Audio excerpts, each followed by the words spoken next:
Yesterday, the Department of Homeland Security announced its plans to restart one of its more controversial programs that allows 30,000 individuals a month from Cuba, Haiti, Nicaragua, and Venezuela to immigrate to the United States despite detected fraud among the applicants. So here to discuss is Todd Bensman, the Texas-based Senior National Security Fellow for the Center for Immigration Studies. So Todd, what's the worst part of this policy when you look at everything? Well, there's a lot of terrible things about this program.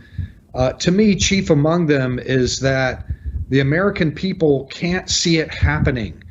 They have brought in 550,000 people by flight directly into U.S. airports instead of letting them do what they intended to do, which was to illegally cross the border.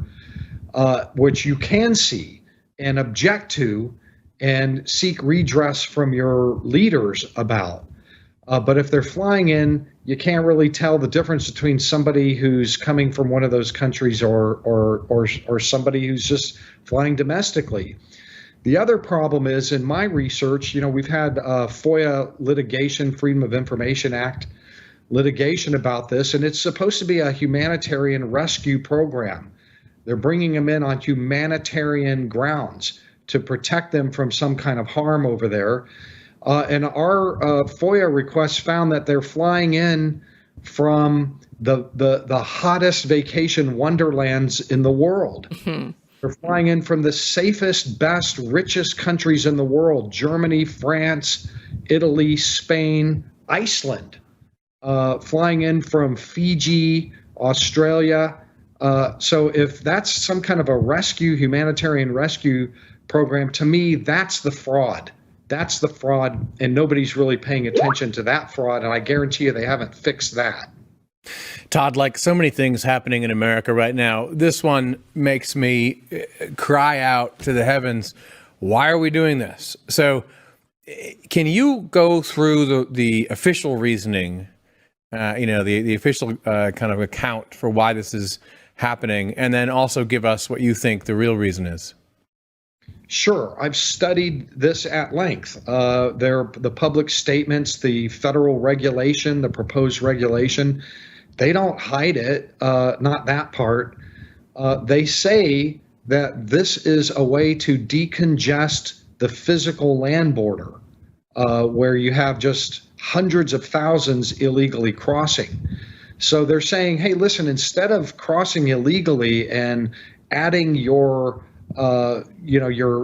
to this massive population crossing that way, why don't you just apply online for a flight and we'll approve you and you can fly in and save all the smuggling money.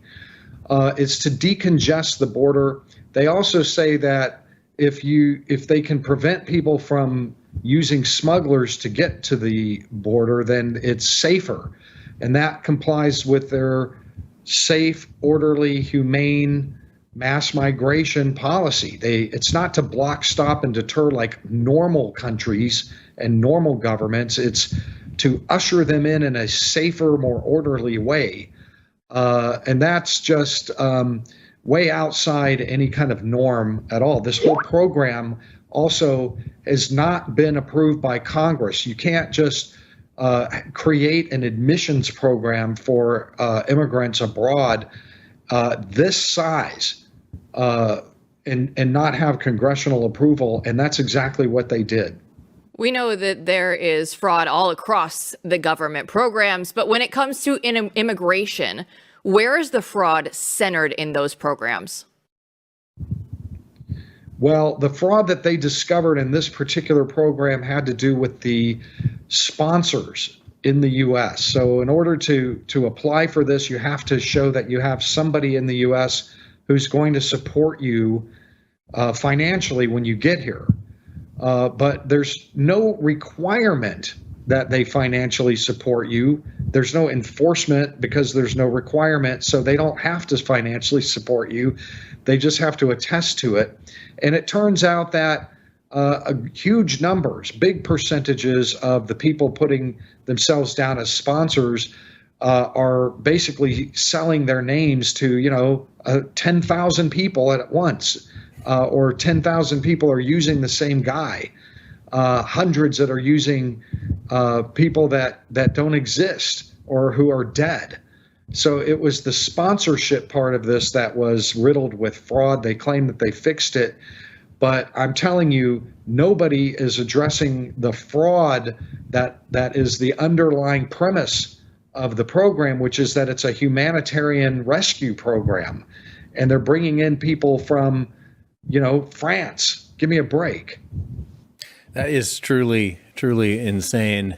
How many people recognize that it's insane? Is anyone doing anything to stop this? No, listen, I work for the Center for Immigration Studies. We're the only ones that put that report out. We have the data, the government. We had a year-long court battle with U.S. Customs and Border Protection. They would not tell us the departure airports. Finally, we settled with them because it was just going on and on and on. They would not give it, and we found out why.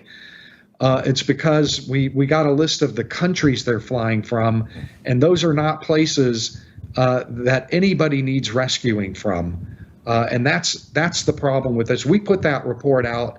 It's out there at CIS.org under my name. You can find Todd Bensman. That report, it shows all the countries they're flying in from. It's ridiculous. One of the big immigration stories was the Venezuelan gangs taking over an apartment complex in Colorado. But their governor there is Jared Polis, and he says that this is a figment of a councilwoman's imagination, Todd. So, I mean, is this story, is it even real? Are we all just making this up in our heads? Well, my understanding is that there's video out there. I've seen the video. Somebody saying that it's doctored or photoshopped or something, but it's not just Aurora. It's Dallas, Texas.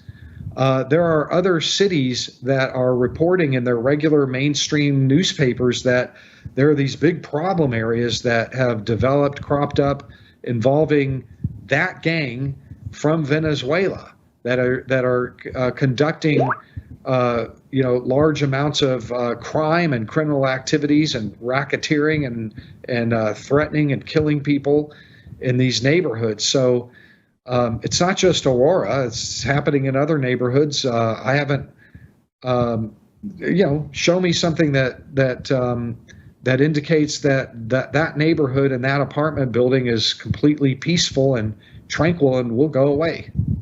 Todd, this is something that I'd love to hear even more from you about right now. I mean, people are just beginning to understand that in places throughout the country you would never have imagined, there are violent criminals and gang members appearing out of the blue.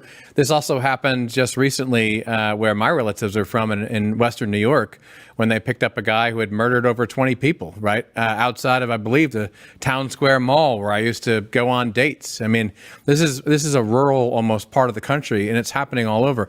Can you explain more how that happens and why it's happening now as opposed to in the past? Sure.